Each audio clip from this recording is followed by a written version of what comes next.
السلام علیکم۔ Urdu level syllabus B code 3248 مشق نمبر 3 پیپر 2 مضمون نویسی 20 نمبر کا سوال ہے۔ 200 الفاظ کا مضمون لکھنا ہے۔ پہلا پیراگراف اس پر بنے گا 70 الفاظ، دوسرا پیراگراف اس پر بنے گا 70 الفاظ، تیسرا پیراگراف اس پر بنے گا 70 الفاظ۔ یہ پورا مضمون ہے چڑیا گھر پر۔ تو مضمون کا آغاز چڑیا گھر کے تعارف سے کریں گے اور اس کے بعد پھر پیراگراف کی وضاحت اور اس تعارف اور وضاحت کو ملا کر ہی 70 الفاظ لکھنے ہیں۔ اب ہم شروع اس طرح کریں گے کہ اللہ تعالیٰ نے اس خوبصورت دنیا کو تخلیق کرتے ہوئے خوبصورت جانور اور پرندوں کو بھی اس دنیا میں بھیجا، لیکن آج کے انسان نے چڑیا گھر نامی چیز میں انہیں قید کر دیا ہے۔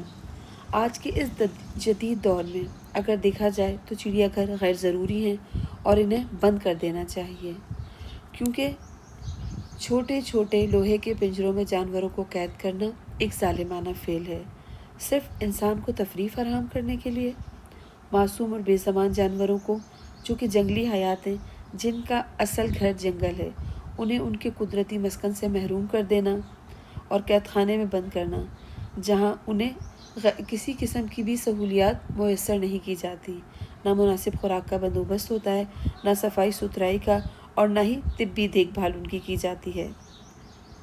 تو ایک لاپرواہ انسان جانوروں کی دیکھ بھال نہیں کر سکتا۔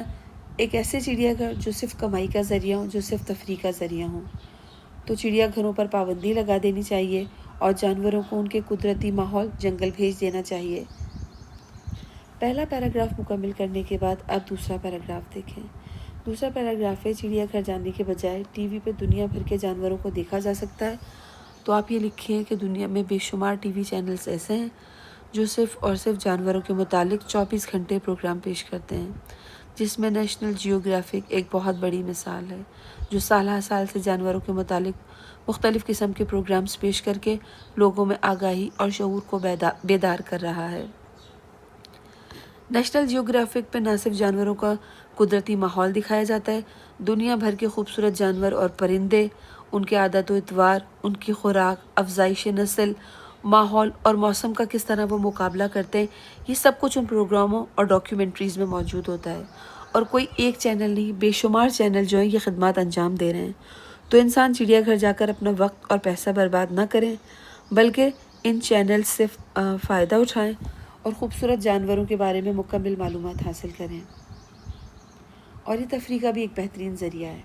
اس پیراگراف کو مکمل کرنے کے بعد آپ تیسرا پیراگراف شروع کریں گے۔ اچھا، میں کہتی ہوں جب پہلا پیراگراف ہو جائے تو 2 لائنیں چھوڑ کے دوسرا پیراگراف لکھیں، دوسرا پیراگراف مکمل ہو جائے تو 2 لائنیں چھوڑ کے تیسرا لکھیں۔ 2 لائنیں چھوڑوانے کا مقصد کام میں صفائی پیدا کرنا، آپ کی ورڈ لمٹ بھی کنٹرول میں رہے گی، کیونکہ جب لائنیں ہی زیادہ نہیں ہوں گی تو لکھیں گے زیادہ کیسے۔ اب تیسرا ہے پوائنٹ، شہروں میں چڑیا گھر ہر قسم کے جانوروں کے محفوظ مستقبل کی ضمانت ہے۔ اب آپ کہیں گے ارے اس سے ایگری کیسے کر لیں، یہ تو ابھی قید خانہ تھے۔ تو اب میں بتاؤں گی کہ اس کو ایکسپلین کیسے کرنا ہے۔ دیکھیں، دنیا میں ایسے بہت سے جانور ہیں جن کی نسل معدوم ہوتی جا رہی ہے یا معدوم ہونے کے خطرے سے دوچار ہیں، ٹھیک ہے، یعنی ختم ہوتی جا رہی ہے۔ تو ان جانوروں کی نسل کو بچانے کے لیے چڑیا گھر ایک بہترین جگہ ہے، لیکن وہ چڑیا گھر مصنوعی جنگلوں پہ مشتمل ہونے چاہیے، جیسے کہ ترقی یافتہ ممالک میں ہوتے بھی ہیں۔ اگر ان جانوروں کی نسل میں افزائش کرنے کے لیے، ان کی تعداد میں اضافہ کرنے کے لیے مصنوعی جنگلات جیسے چڑیا گھر کو قائم کیا جائے، وہاں ان کی افزائش کی جائے، پرورش کی جائے، مناسب و خوبصورت ماحول فراہم کیا جائے، ان کی غذا کا خیال رکھا جائے، ان کی طبی دیکھ بھال ہو، اور تفریح وہاں پر صرف ہفتے میں 1 یا 2 دن رکھے جائے، تو جانور جو ہیں نہ صرف ایک بہتر ماحول میں پرورش پائیں گے، بلکہ انسان بھی ان سے فائدہ اٹھا سکتے ہیں۔ اور اس پیراگراف میں آپ مثال دے سکتے ہیں کہ جب چین میں پانڈا کی نسل جو ہے وہ بالکل اپنے اختتام پہ پہنچ رہی تھی، تو اس کی افزائش کے لیے اور مصنوعی جنگل، جہاں چڑیا گھر میں مصنوعی جنگل ہوتا ہے وہیں پر جو ہے ان کی افزائش کی گئی، اس کا سہارا لیا گیا، اور واقعی پھر آہستہ آہستہ وہاں پانڈا کی نسل جو ہے وہ بڑھنے لگی۔ تو یہ ایک بہتر طریقہ ہے جانوروں کی افزائش کے لیے، کیونکہ بہت سے ایسے جانور ہیں جن کی نسلیں اب خاتمے کے قریب ہیں۔ تو اگر چڑیا گھر خوبصورت ہوں، مصنوعی جنگلوں پر مشتمل ہوں، تو جانوروں کے لیے محفوظ مستقبل کی ضمانت بھی بن سکتے ہیں۔ امید ہے یہ چھوٹی سی کوشش آپ کو پسند آئی ہوگی، اور ایک بہتر مضمون اگر چڑیا گھر پر آ گیا تو آپ لکھ پائیں گے انشاءاللہ۔ اللہ حافظ۔